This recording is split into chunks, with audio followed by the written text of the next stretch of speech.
Good evening, families. My name is Natoya Franklin. I am an educator and I do a lot of work with North Chicago. In fact, aside from being a literacy leader, and I'm going to share some work today with you around literacy, I also do rhythm. Is there anyone in here, any kids that are enrolled in rhythm currently? Okay, so we have one. Yay! So I am thrilled to be with you tonight because I am here not on behalf of Rhythm, but on Melanated Authors. So Melanated Authors is the name of my business. I've partnered with Leslie Bracero. She's another author, local author. She actually is a teacher in Waukegan. And we believe in exposing children to multicultural literature and characters that look like them to motivate them to read and write. So I'm thrilled that Ms. Rogers had me come for Family Literacy Night because I am so very passionate about literacy. I think it's so very important that families get involved. We have to put books back in our children's hands. We've got to get them reading again. So tonight, I am going to be sharing one of the books that I have written, and it's called Miguel and His Miracle Kit. So our focus tonight is inferring. Kiddos in the room, can I hear you say inferring? Inferring. Say it louder, please. Inferring. Inferring. That is our strategy of the night. So when readers use the strategy of inferring, readers are using clues from the story and what they already know to draw conclusions. Why is this important, parents? This is important because authors are not going to tell you every little detail that they want you to know. They want your child to be able to read between the lines to figure out what the central messages are in the story. And if your child can't do that, they're going to struggle with reading higher level text. So that is why the strategy of inferring is important. So kids, it's important for you guys to use this strategy. Make sure that you are being reading detectives and you're not just reading books without thinking about what you're reading. Now, everybody should have a bookmark. So check to make sure you have a bookmark. If you don't have a bookmark, Ms. Roman, Dr. Roman has bookmarks over here. There's also bookmarks on my table. Make sure you have a bookmark because we're going to sing a song that goes along with our reading strategy tonight, which is inferring. Okay? Yes, you're going to participate. Yes, this is going to be active. I know you're chewing your food, but I'm going to ask you to do the best you can to participate with us. So let's take a look at our bookmark. If you guys can hold that up. Scholars, if you can hold that up.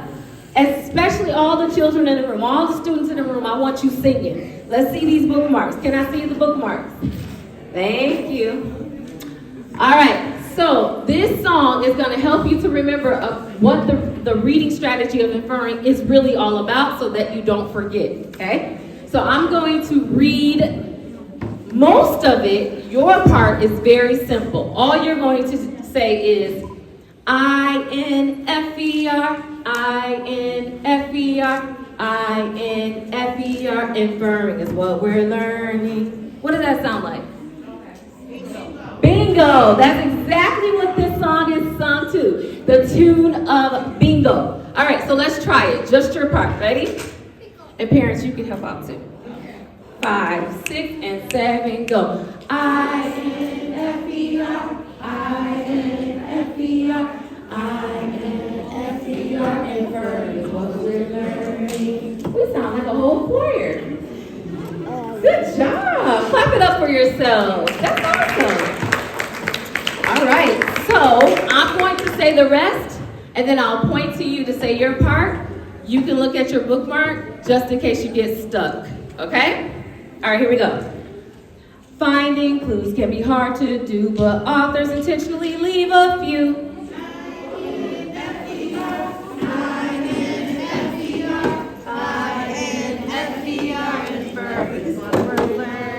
Examining gestures, actions, and more will cause your comprehension to soar.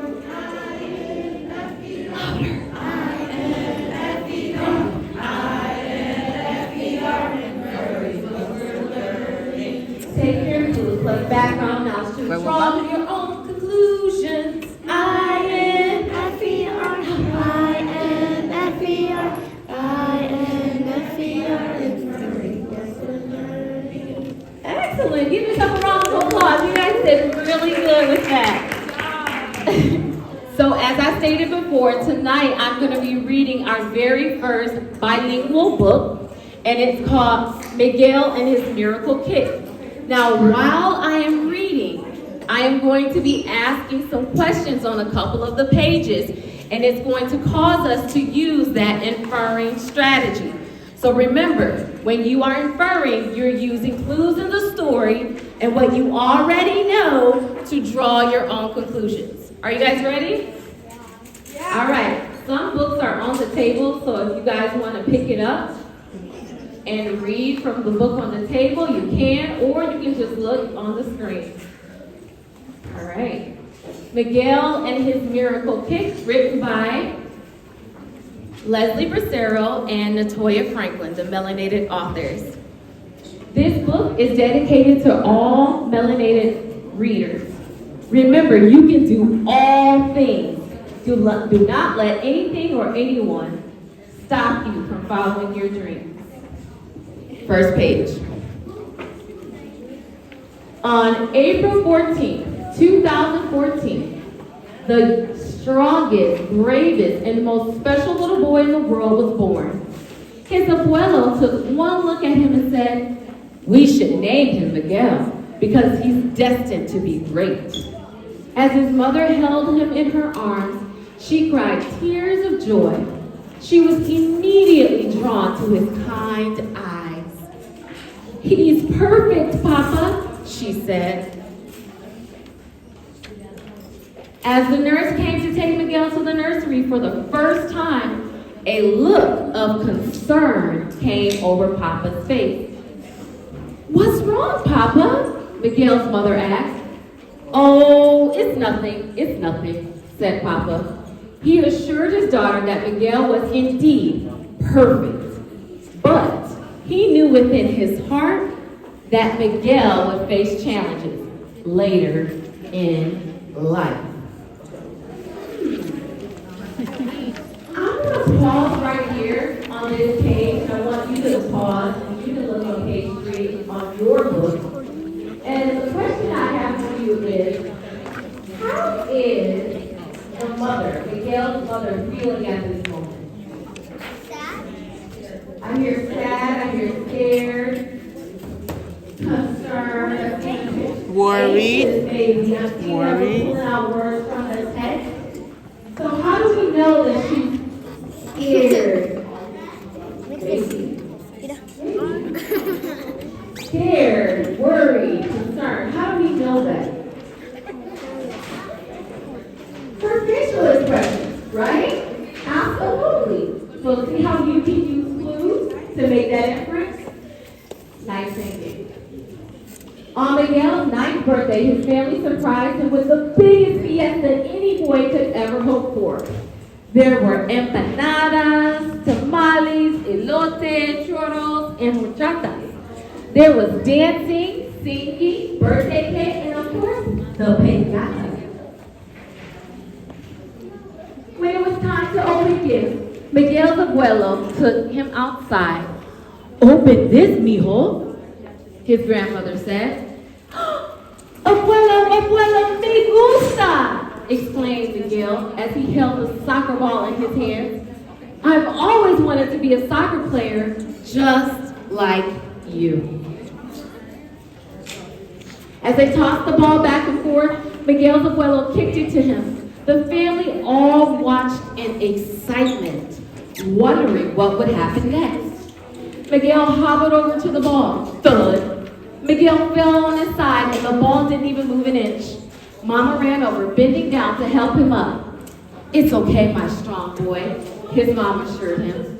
"But Mama, why can't I run and kick like all the other kids at school?" Miguel asked, with tears rolling down his cheeks. "All you need to do is keep trying, my boy," his mother said, wiping the tears from his face. I'm wondering right here, I want to pause on this page. What can you infer about Miguel on this page? And why he might have a hard time kicking and running like all the other kids at school? What can we infer?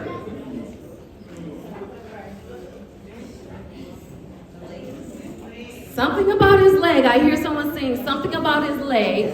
Okay.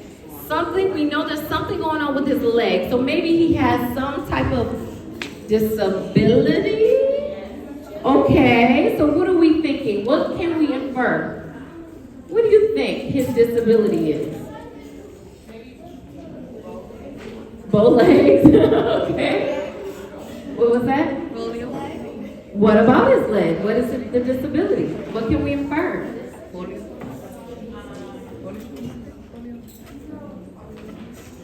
You said that he's getting bullied? Okay, so mom is saying that she's inferring that he may get bullied because of his leg.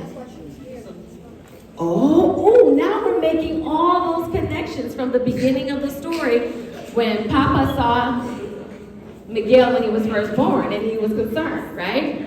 So we're making all those connections. We know that there's something going on with his leg. We know that. And we know it's stopping him from participating in sports like all the other kids. The next day, Miguel took his soccer ball to school, eager to show his friends what he got for his birthday. Ring, the lunch bell rang. It was time for recess. The children all headed out to the playground. Hey, Miguel, what you got? Is that a soccer ball? Teased Angel.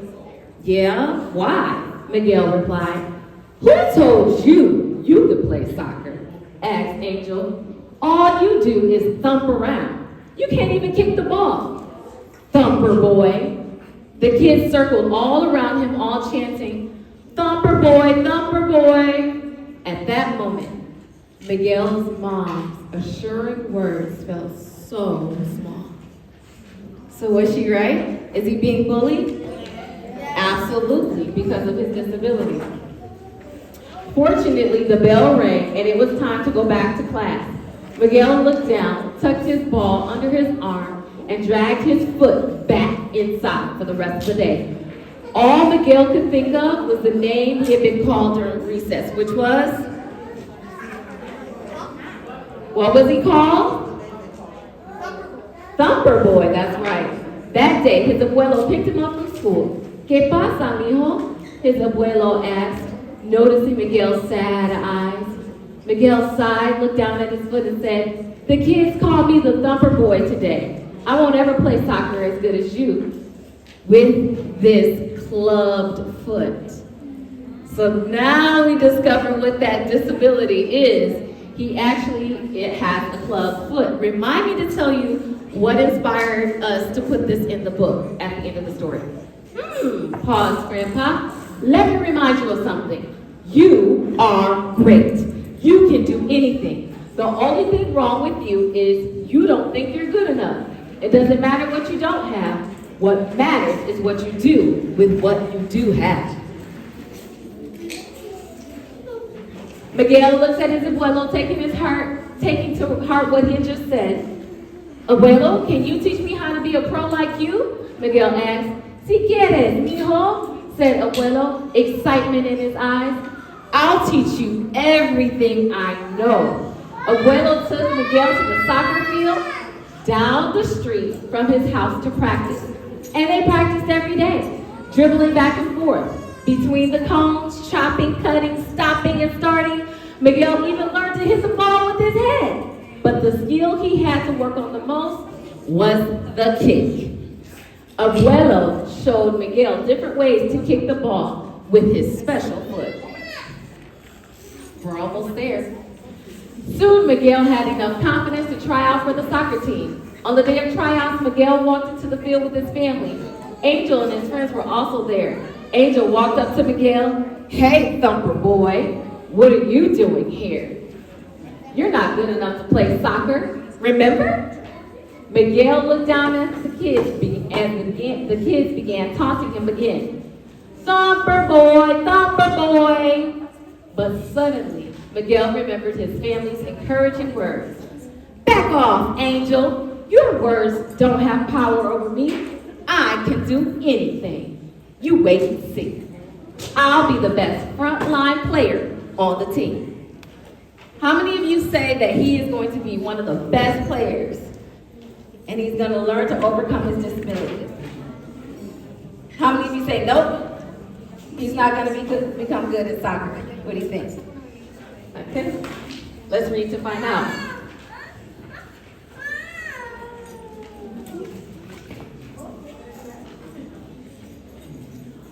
Miguelito, you're up. Show us what you've got, said Coach Ramirez. Miguel walked over to the center field. Angel kicked the ball toward him, and as the ball came closer, Miguel reminded himself, I can do anything. I can do anything. And after running to the ball, Miguel kicked it with such force that it went flying through the air and almost hit Angel in the face. Go, said Coach Ramirez. That's how you kick a ball, Miguelito. Everyone on the field began to celebrate, cheering and clapping as Miguel smiled and gave a thumbs up to his abuelo, who smiled back and said to himself, now that's a miracle kick. The end.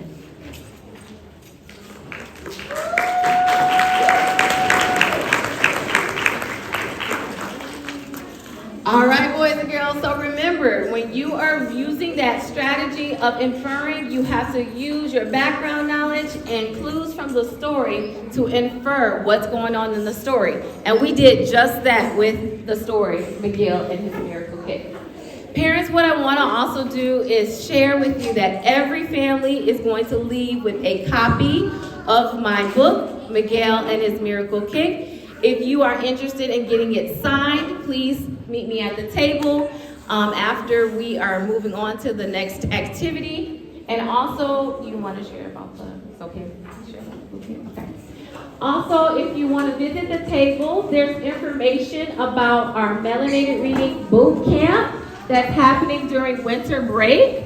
So if your child is struggling in reading or just needs a little boost in reading, this is a great way for them to work on some reading strategies, their reading fluency, vocabulary, and comprehension. It will be an individualized situation where we'll be working online virtually with the students, and we are working with students from kindergarten all the way up to 8th grade. So if this is something that you think you might need, it's affordable, it's something that you can do over the winter break, aside from playing with toys and video games and all that stuff that you guys do during winter break, why not give your child the gift of literacy? And that's all I have for today. Thank you guys for being an awesome audience. So welcome, welcome. We're glad to see all of you here. So one of the things we're going to be, one of the things we're going to talk about tonight is our social emotional learning, which is SEL. And we found that, I probably should use that, except, wait a minute, I need a lot of hands. One of the things we found out in the course of things that it's really important for when kids come to school that they are emotionally balanced. And because when they are, they can just learn so much better. So we've come up with a curriculum that Ms. Rogers chose for us that is called Zones of Regulation. So we're going to tell you a little bit about that. We've got some literature also over there if you want some more intensive kind of literature on what and how to do that. But we're just going to give you a brief introduction on what we use here and what it looks like, okay? So the zones of regulation, the overview for that is, zones is an approach we use to develop self-regulation in children. It gives them a chance to state where they, how they're feeling, what is going on with them, what it looks like in their bodies.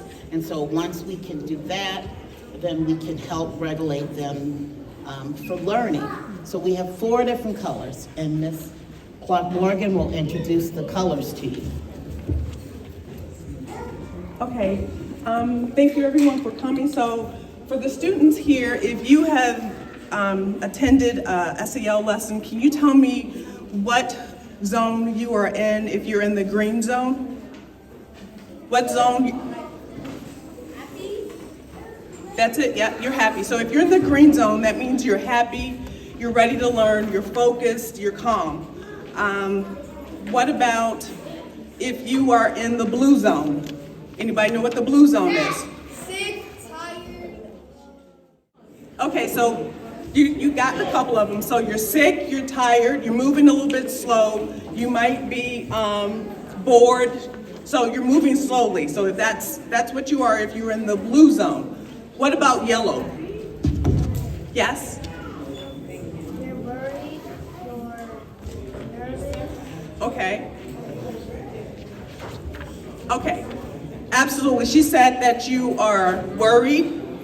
Okay. So if you're in the yellow zone, then you are feeling frustrated. You're feeling worried. You might be even silly or wiggly. So you might have loss of some control. So if you're in the yellow zone, you might be laughing a lot in class, making jokes, giggling, not focused, not ready to learn. What about if you are in the red zone? So, red zone, parents, angry, mad, yelling, hitting, disgusted, out of control. If you are in the red zone, that's what the red zone looks like.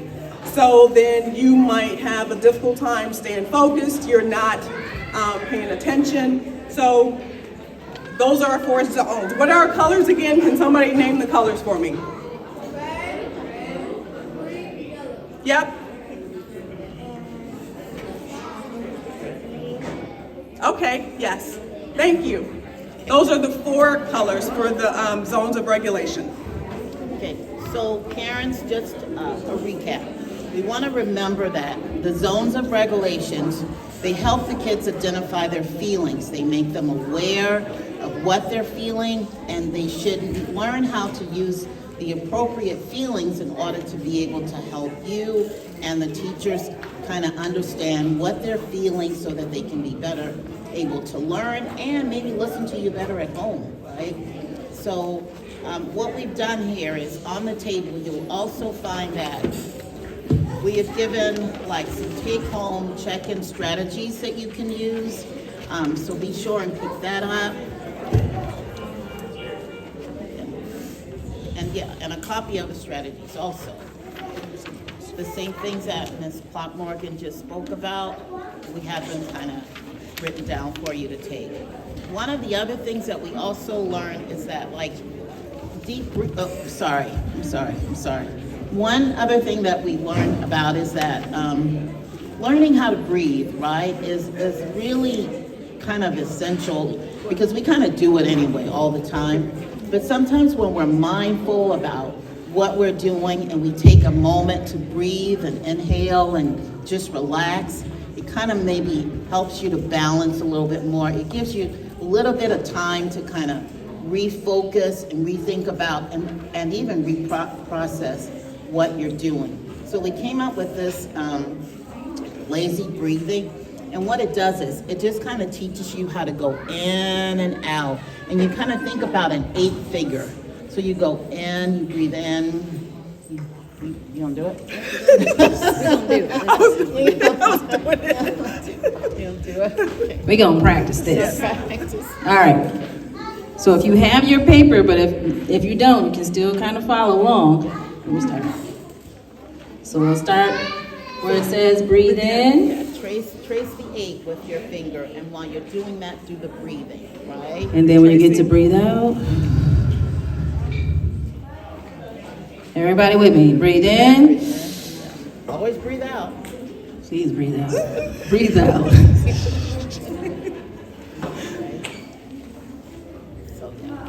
So when the more you do it, the better you'll get at doing it, and the more it'll feel like a part of you.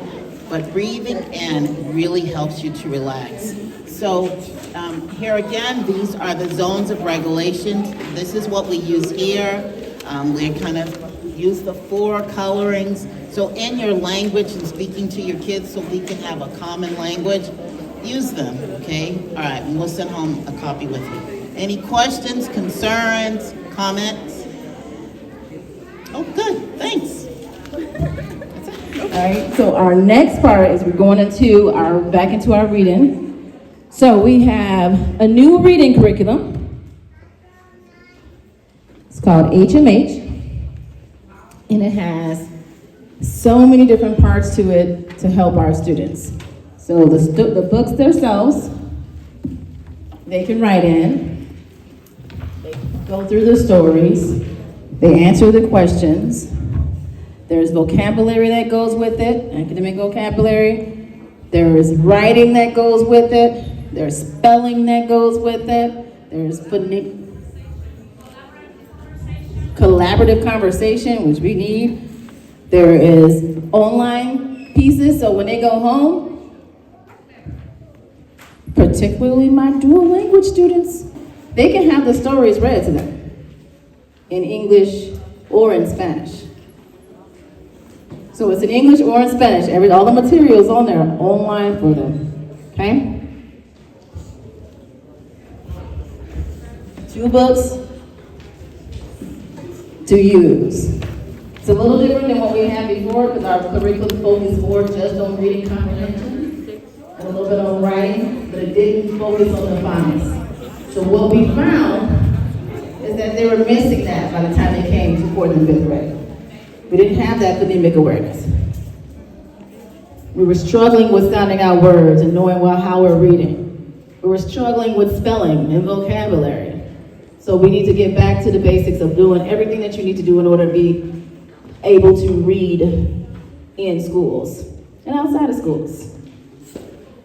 Additionally with this, because of COVID, we saw a lot of people come back, a lot of students come back and they were below because they either weren't online or they missed some things or couldn't read, couldn't get into the lesson as much, being online, looking at people all day. So we were trying to get back to getting away of sometimes from technology and using a book and actually writing, because that was the other piece. We have writing, handwriting that was like, oh, this doesn't look like a 4th and 5th grader's writing. So we're trying to build those things back up. Our next piece is our writing piece.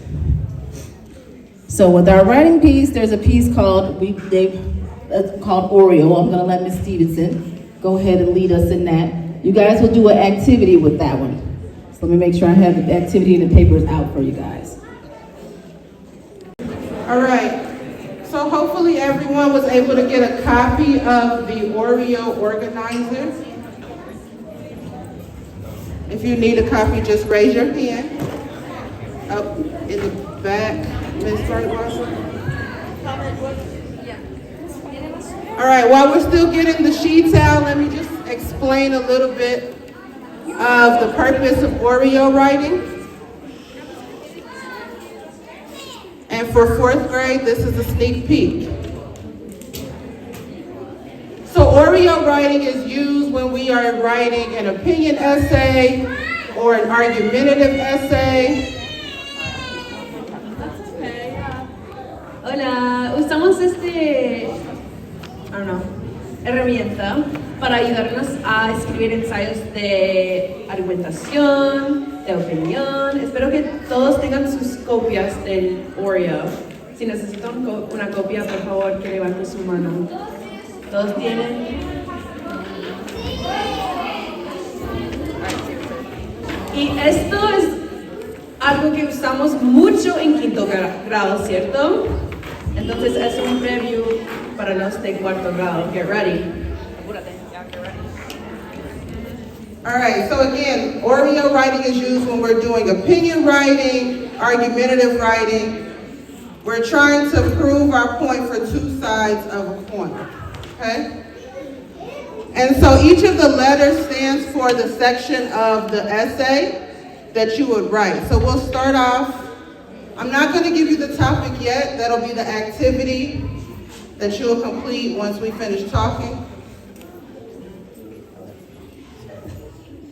Sorry. Each of the letters stands for a section of the essay. Okay, and then cada letra significa una parte del ensayo. Entonces, primero, cada letra escribe Oreo, como la galleta. So the O is going to be the first paragraph that you would write. That's where you are going to state your opinion about the topic.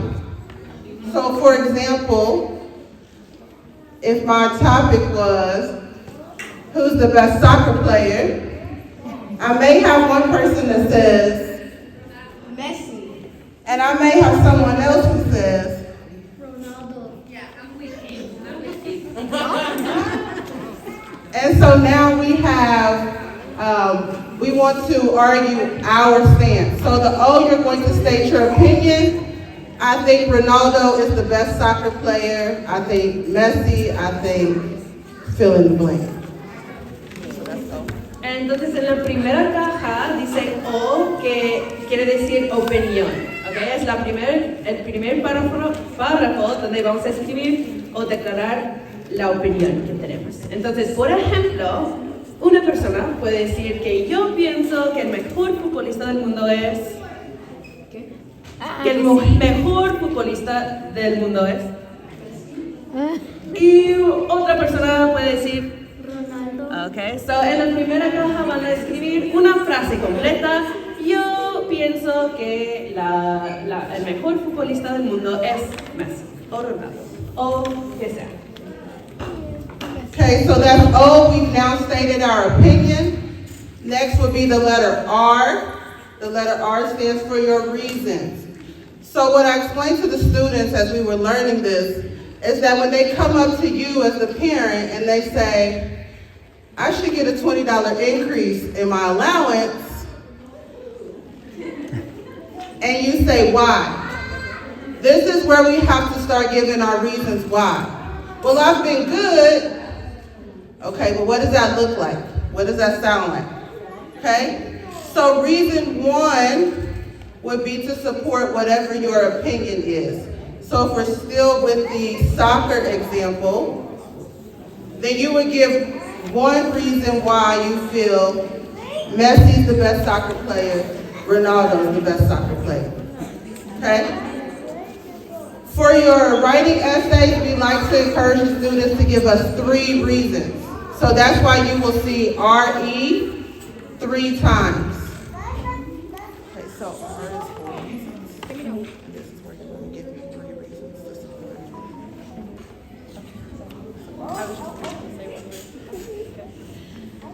Entonces, practicamos esto porque es muy, muy importante tener la habilidad de argumentar tu opinión. Por ejemplo, si su estudiante viene a usted y dice, oh, debo ganar una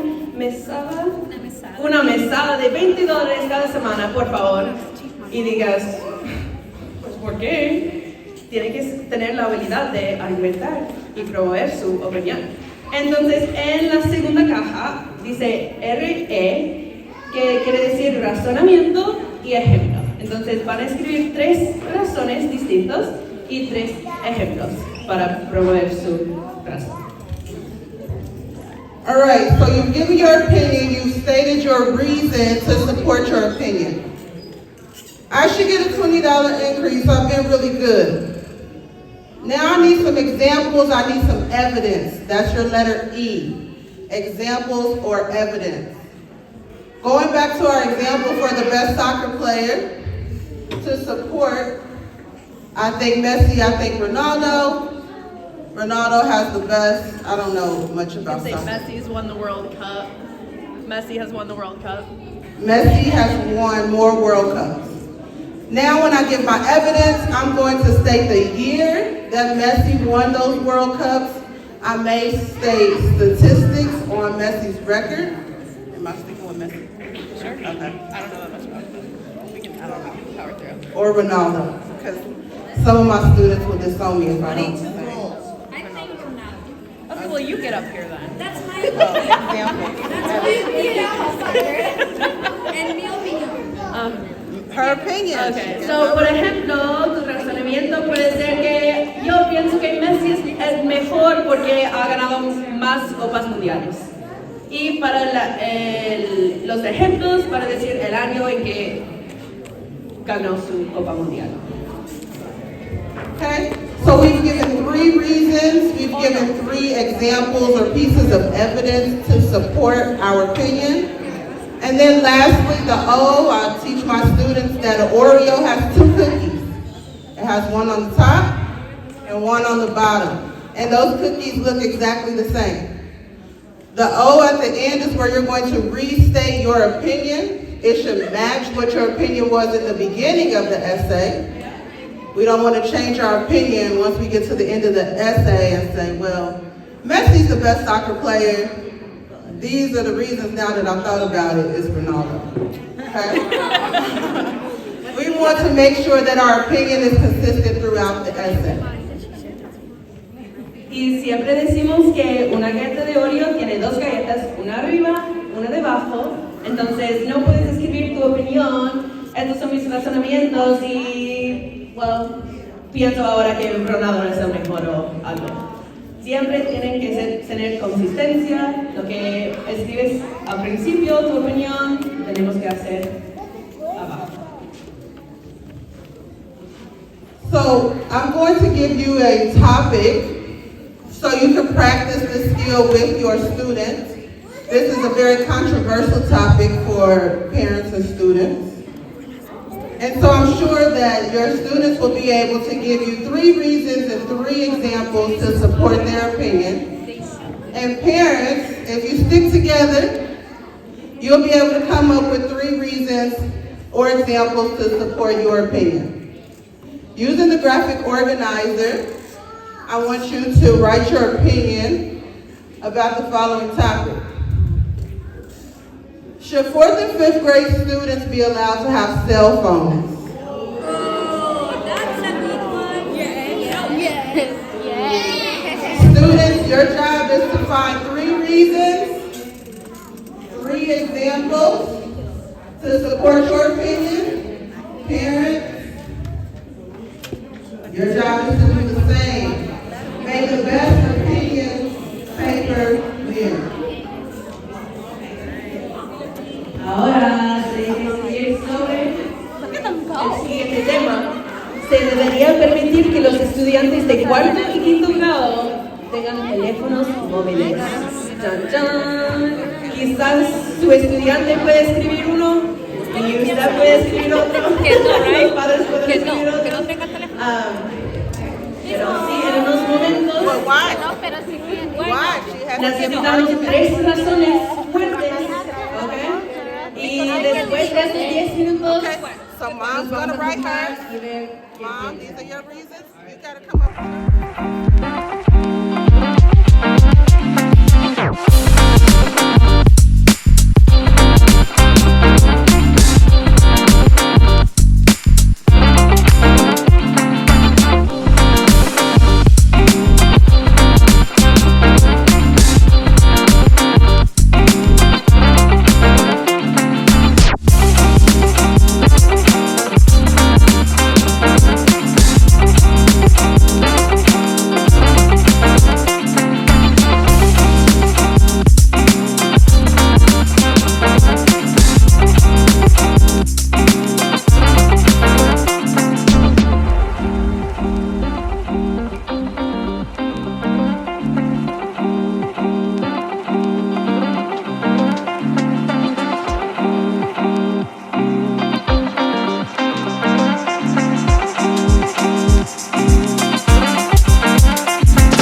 Would anybody like to share out their reasons, their examples? Yes, Melody?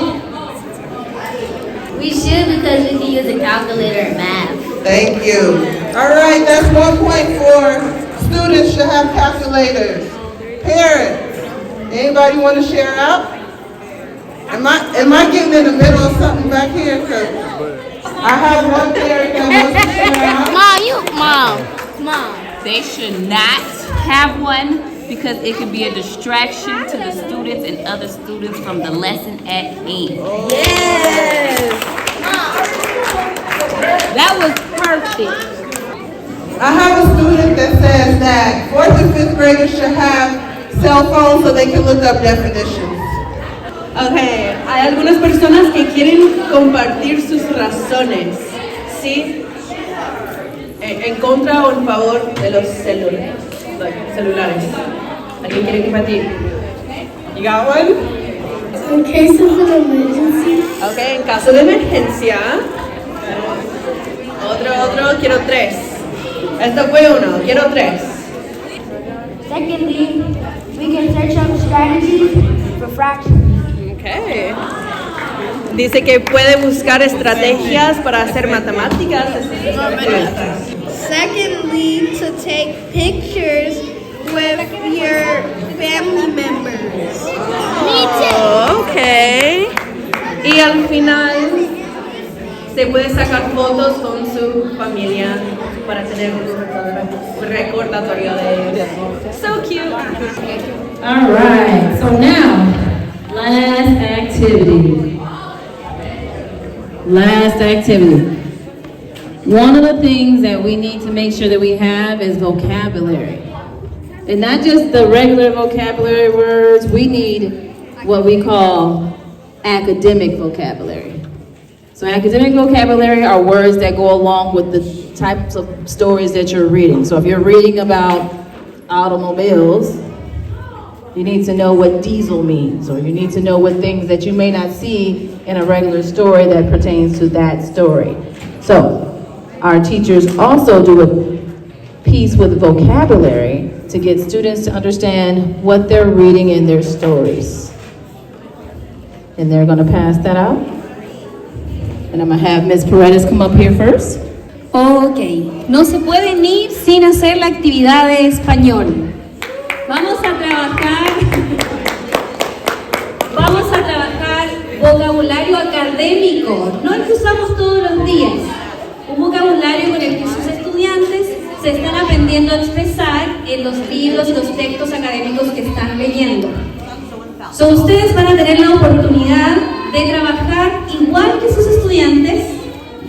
Vamos a tener en las mesas van a haber algunas palabras.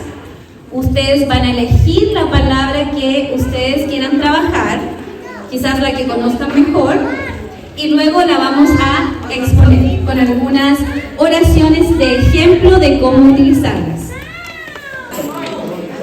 A ver, vamos a ver, aquí tenemos un ejemplo. Por ejemplo, aquí tenemos la palabra incrédulo, que es un adjetivo. Cuando alguien es incrédulo, no cree que algo sea verdad. Por ejemplo, la familia se mostró incrédula cuando oyó la noticia. ¿Eso quiere decir que la familia creyó la noticia? ¿Sí o no? No. No la creyó. ¿Cómo podemos usar incrédulo en una oración? A ver, ¿quién me puede dar un ejemplo de cómo usar incrédulo en una oración? A ver, no se peleen. A ver, mis hispanohablantes, denme una oración con la palabra incrédulo. Una oración con la palabra incrédulo. ¿Cuándo el papá está incrédulo? A ver, ¿cuándo el papá es incrédulo? ¿Cuándo tu papá es incrédulo? Dame una oración. Cuando no entrega la tarea. El papá es incrédulo cuando no entrega la tarea. Muy bien, a ver, ¿cuándo usamos la palabra incrédulo? A ver, una oración con incrédulo. Por aquí, a ver, Santiago. Incrédulo, ¿me puedes dar una oración con la palabra incrédulo? Fui incrédulo cuando no creí. Un chisme. Oh, Muy bien, él fue incrédulo cuando no creyó en un chisme que le contó la vecina. A ver, ¿quién más me puede dar un ejemplo con la palabra incrédulo? Voy a ir a mi Dual Language Students. Ok. Vamos a ir a otra palabra. A ver, ¿quién quiere compartir una palabra que tenga en su mesa? We have another word. This is in English. This word is odyssey. Do you have a cognate for this? How we say odyssey in Spanish? Amy, come here. You know it. Odyssey. Odyssey. How we say odyssey in Spanish is a cognate. How you say, Mel? Say it loud. Odisea. Muy bien. Odisea. So an odyssey is a long journey that is exciting and eventful. What does mean? Who has an odyssey? I had an odyssey in my trip to Chile last summer. Who else? Who can say another sentence with odyssey? Miss Rogers, when you have an odyssey? With my trip to New Orleans last week. Oh. Oh, okay. Okay, Dimari. My trip to California was an odyssey. Awesome. Awesome. My trip to Wisconsin Dells was the odyssey. Awesome. Ahora, ¿quién puede hacer una oración con odisea? ¿Quién tuvo una odisea, un viaje que fue una jornada larga? A ver. Cuando fui a México. Fue una odisea. ¿Odisea? Fue una odisea, muy bien. A ver, ¿quién más tuvo una odisea en algún viaje? We're looking for anyone who has a sentence that you can use the word odyssey. A long journey that's very eventful. Do you have a sentence that uses the word odyssey? Let's hear it. Yeah. When I went to Tennessee, it was an odyssey. There were many events. It was a very long journey.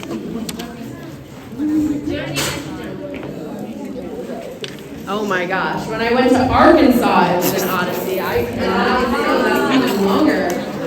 ¿Puedo decir mi matrimonio es una odisea?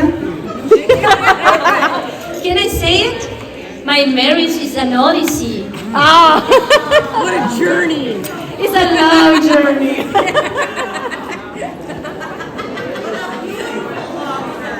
A beautiful long journey.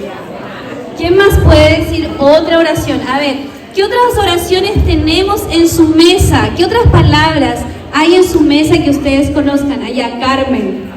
So, we are going to give you I will give you 5 minutes to finish this activity. Okay, 10, okay, only 10. And then I will pick us one per table to tell me one sentence with one of the words that you choose.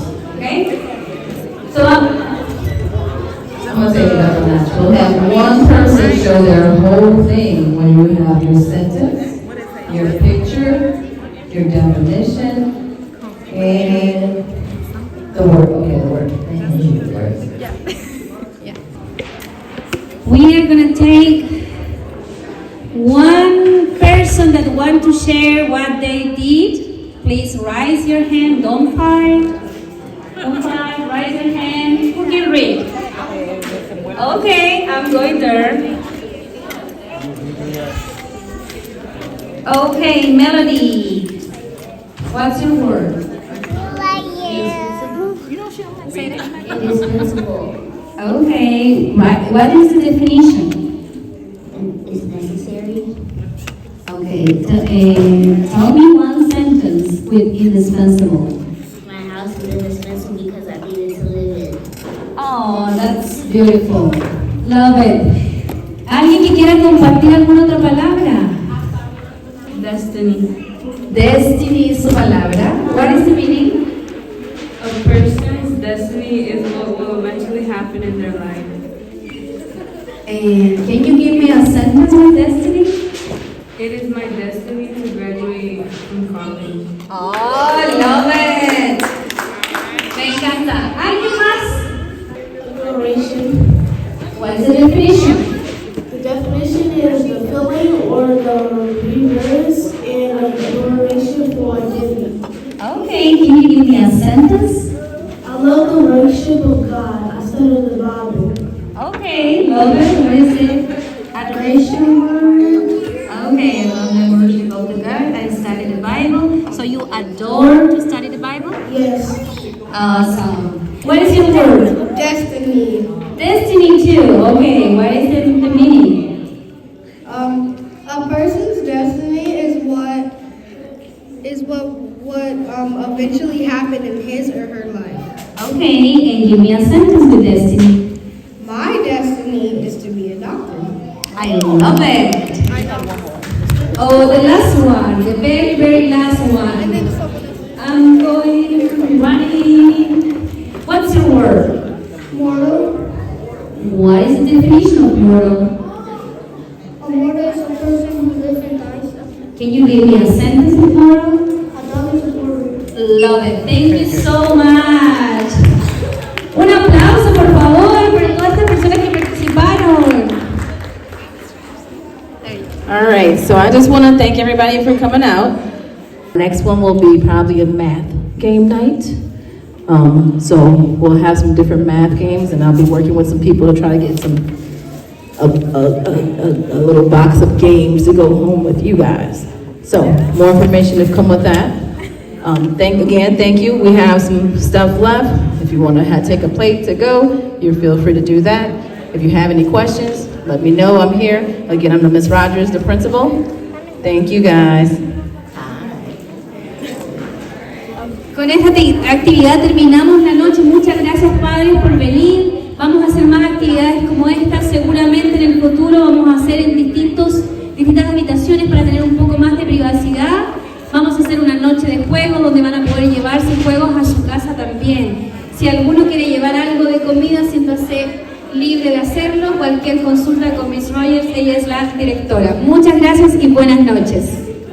And a special thank you for Miss Toy over here for coming out and reading her story. I'm glad that everybody will be able to get a book. Remember, over there I have information about the melanated reading workshop, reading camp, boot camp.